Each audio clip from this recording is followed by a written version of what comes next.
Sœurs et frères, bienvenue à cette célébration où le Christ, notre unité, nous rassemble.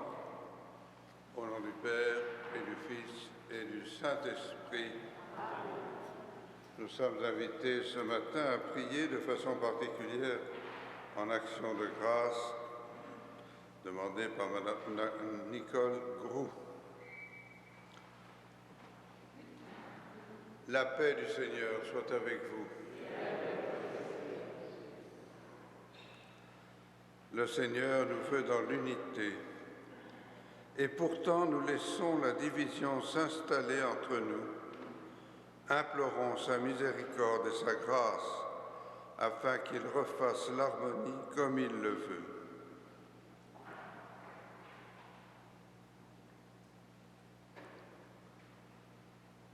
Seigneur, prends pitié. Ô Christ, prends pitié. Seigneur, prends pitié. Que Dieu tout aimant nous fasse miséricorde, qui nous pardonne nos péchés et nous conduise à la vie éternelle. Et nous prions le Seigneur.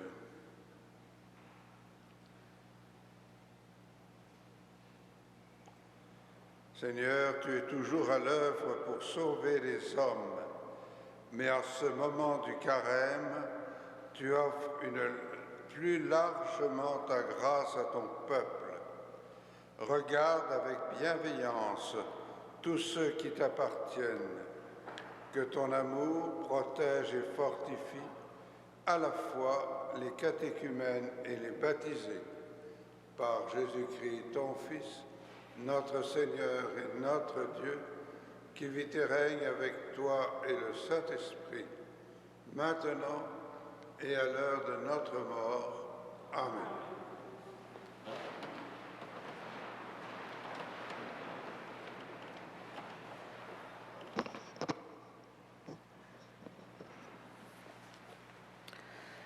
Lecture du livre d'Ézéchiel.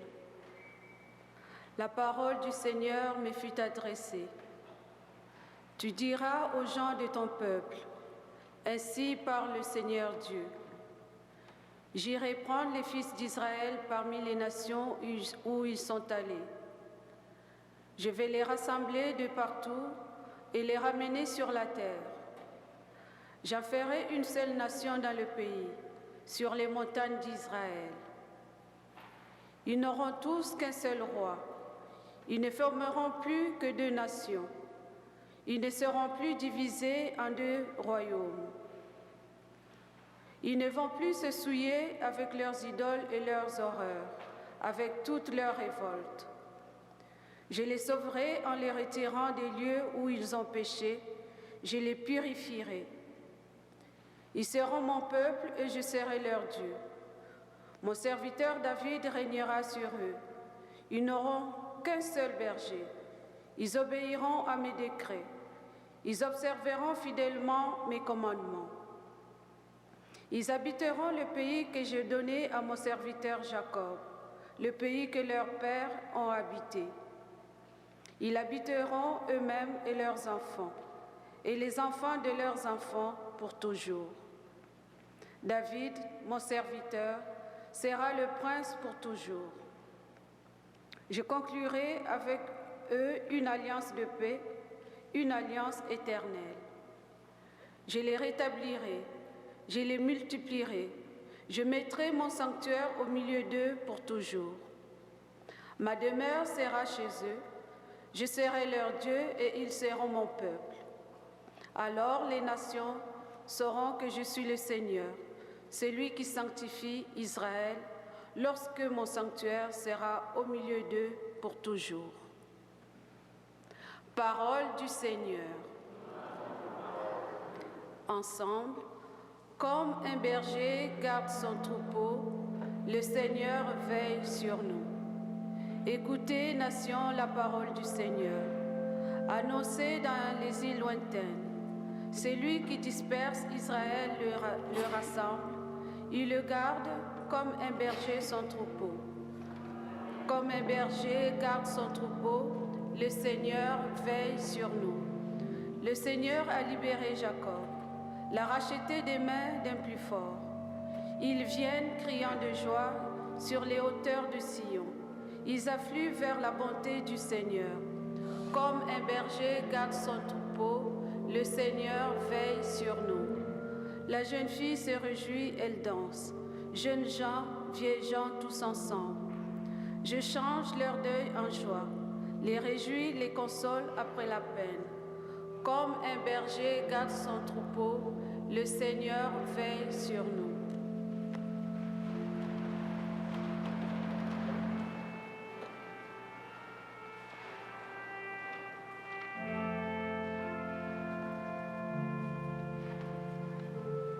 Gloire et louange à toi, Seigneur Jésus. Gloire et louange à toi, Seigneur Jésus. Toi, le bon pasteur, tu as donné ta vie pour rassembler dans l'unité les enfants de Dieu dispersés. Gloire et louange à toi, Seigneur Jésus.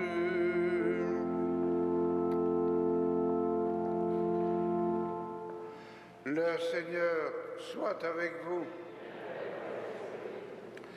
Proclamation de la bonne nouvelle de Jésus-Christ selon saint Jean. Quand Lazare fut sorti du tombeau, les nombreux Juifs qui étaient venus entourer Marie et sa sœur et avaient donc vu ce qu'avait fait Jésus, crurent en lui. Mais quelques-uns allèrent trouver les pharisiens pour leur raconter ce qu'il avait fait. Les chefs des prêtres et les pharisiens convoquèrent donc le grand conseil. Ils disaient: qu'allons-nous faire? Cet homme accomplit un grand nombre de signes.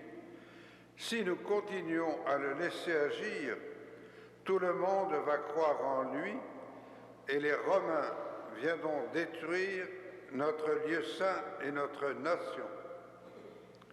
Alors, l'un d'entre eux, Caïphe, qui était grand prêtre cette année-là, leur dit: vous n'y comprenez rien. Vous ne voyez pas quel est votre intérêt. Il vaut mieux qu'un seul homme meure pour le peuple et que l'ensemble de la nation ne périsse pas. Ce qu'il disait ne venait pas de lui-même, mais comme il était grand prêtre cette année-là, il fut prophète en révélant que Jésus allait mourir pour la nation. Or, ce n'était pas seulement pour la nation, c'était afin de rassembler dans l'unité les enfants de Dieu dispersés. À partir de ce jour-là, le grand conseil fut décidé à le faire mourir. C'est pourquoi Jésus ne circulait plus ouvertement parmi les Juifs. Il partit pour la région proche du désert, dans la ville d'Éphraïm, où il séjourna avec ses disciples. Or, la Pâque des Juifs approchait, et beaucoup montèrent de la campagne à Jérusalem pour se purifier avant la fête. Ils cherchaient Jésus, et dans le temple, ils se disaient entre eux: qu'en pensez-vous? Il ne viendra sûrement pas à la fête. Les chefs des prêtres et des pharisiens avaient donné des ordres. Quiconque saurait où il était devait le dénoncer pour qu'on puisse l'arrêter. Acclamons la parole de Dieu.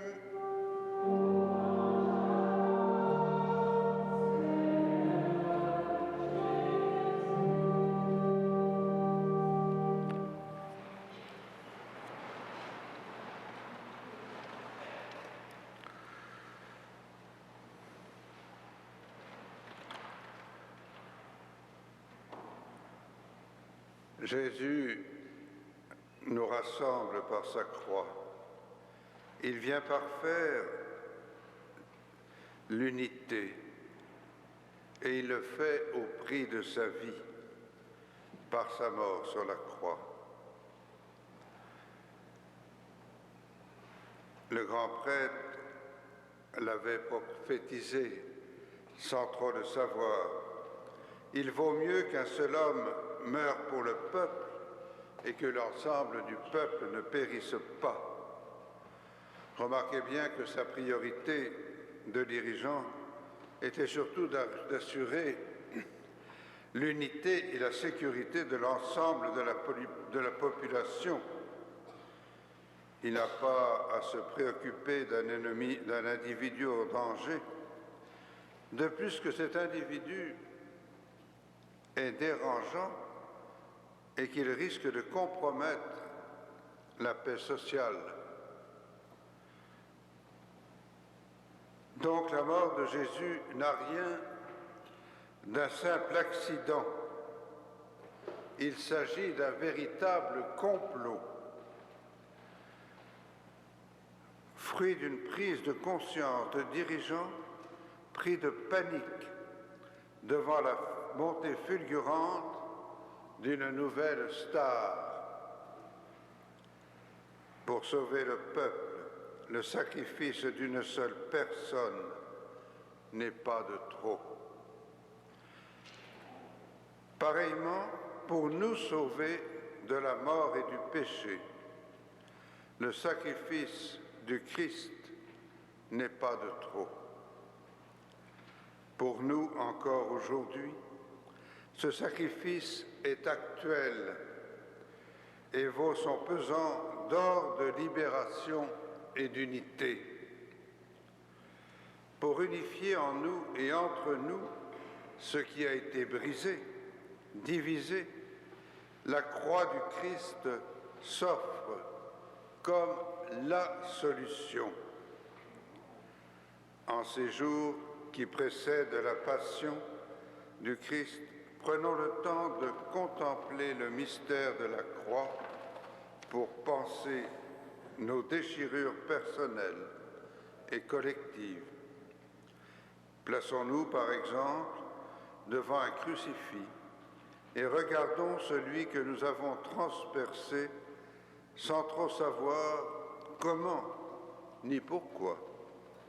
Levons les yeux vers celui qui a été élevé de la terre pour que nous soyons élevés, nous aussi, au titre d'enfants de Dieu. Aimons-le et laissons-nous aimer par lui. Amen.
Prions ensemble avant d'offrir le sacrifice de toute l'Église. Dieu éternel et tout-puissant, pour nous donner la vie nouvelle, tu nous fais renaître par le baptême reçu dans la foi. Accueille nos dons et nos prières, puisque tes serviteurs espèrent en toi.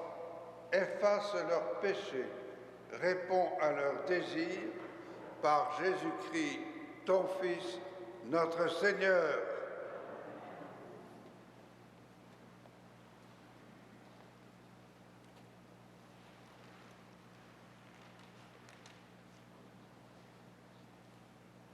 Le Seigneur soit avec vous. Élevons notre cœur. Rendons grâce au Seigneur notre Dieu. Vraiment, il est juste et bon de te rendre gloire, de t'offrir notre action de grâce toujours et en tout lieu. À toi, Père très saint, Dieu éternel et tout-puissant, oui, l'univers entier, sauvé par la passion de ton Fils, peut désormais confesser ta gloire.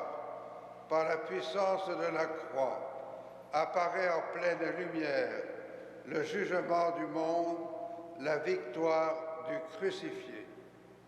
C'est pourquoi, avec les anges et tous les saints, nous proclamons ta gloire en chantant d'une seule voix.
Toi qui es vraiment saint, toi qui es la source de toute sainteté, Seigneur, nous te prions. Sanctifie ces offrandes en répandant sur elles ton esprit, qu'elles deviennent pour nous le corps et le sang de Jésus-Christ, notre Seigneur. Au moment d'être livré et d'entrer librement dans sa passion, il prit le pain, il rendit grâce.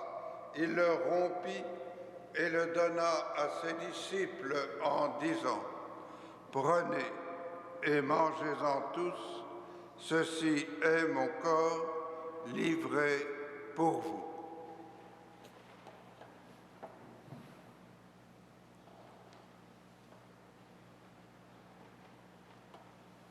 De même, à la fin du repas, il prit la coupe. De nouveau, il rendit grâce et la donna à ses disciples en disant : « Prenez et buvez-en tous, car ceci est la coupe de mon sang, le sang de l'alliance nouvelle et éternelle, qui sera versé pour vous et pour la multitude en rémission des péchés. Vous ferez cela en mémoire de moi. »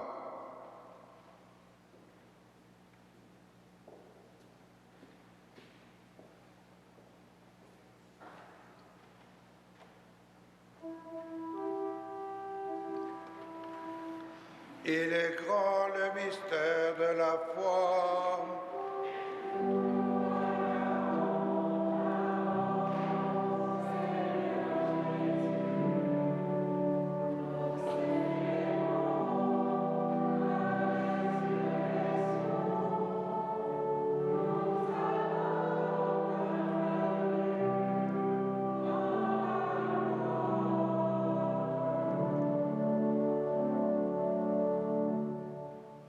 Faisant ici mémoire de la mort et de la résurrection de ton Fils, nous t'offrons, Seigneur, le pain de la vie et la coupe du salut, et nous te rendons grâce, car tu nous as choisis pour servir en ta présence.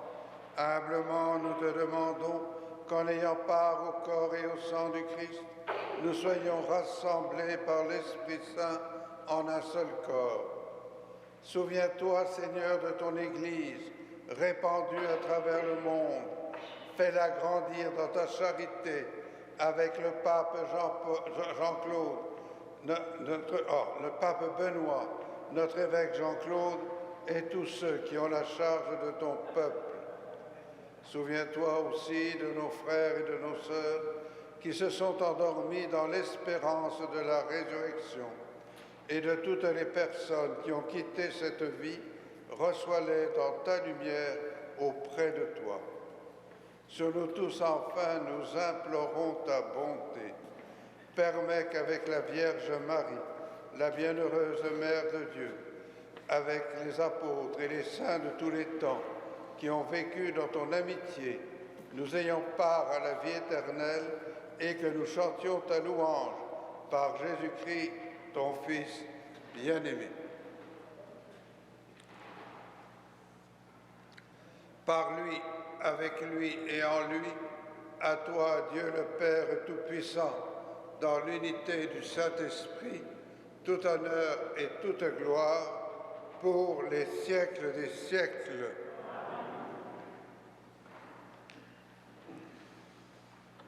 Avec le Christ qui nous veut unis dans la joie, la prière, redisons dans la joie la prière qu'il nous a enseignée. Notre Père qui es aux cieux, que ton nom soit sanctifié, que ton règne vienne, que ta volonté soit faite sur la terre comme au ciel. Donne-nous aujourd'hui notre pain de ce jour. Pardonne-nous nos offenses, comme nous pardonnons aussi à ceux qui nous ont offensés. Et ne nous soumets pas à la tentation, mais délivre-nous du mal. Délivre-nous de tout mal, Seigneur, et donne la paix à notre temps.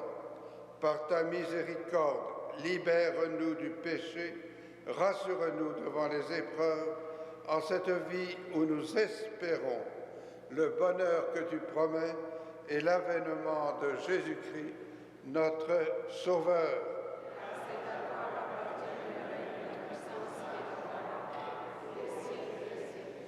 Seigneur Jésus-Christ, tu as dit à tes apôtres, je vous laisse la paix, je vous donne ma paix. Ne regarde pas nos péchés, mais la foi de ton Église. Pour que ta volonté s'accomplisse, donne-lui toujours cette paix et conduis-la vers l'unité parfaite, toi qui règnes pour les siècles des siècles. Que la paix du Seigneur soit toujours avec vous.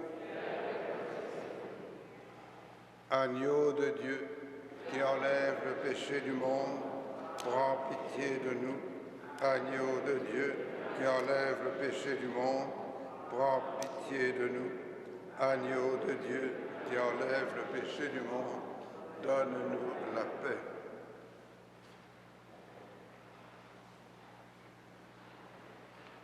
J'inviterai une religieuse à venir nous aider à donner la communion.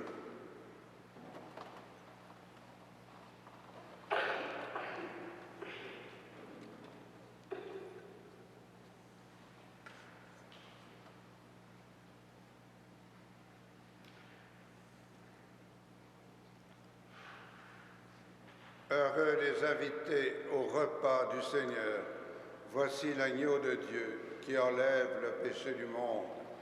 Seigneur, je ne suis pas digne de te recevoir, mais dis seulement une parole et je serai guéri.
Prions le Seigneur.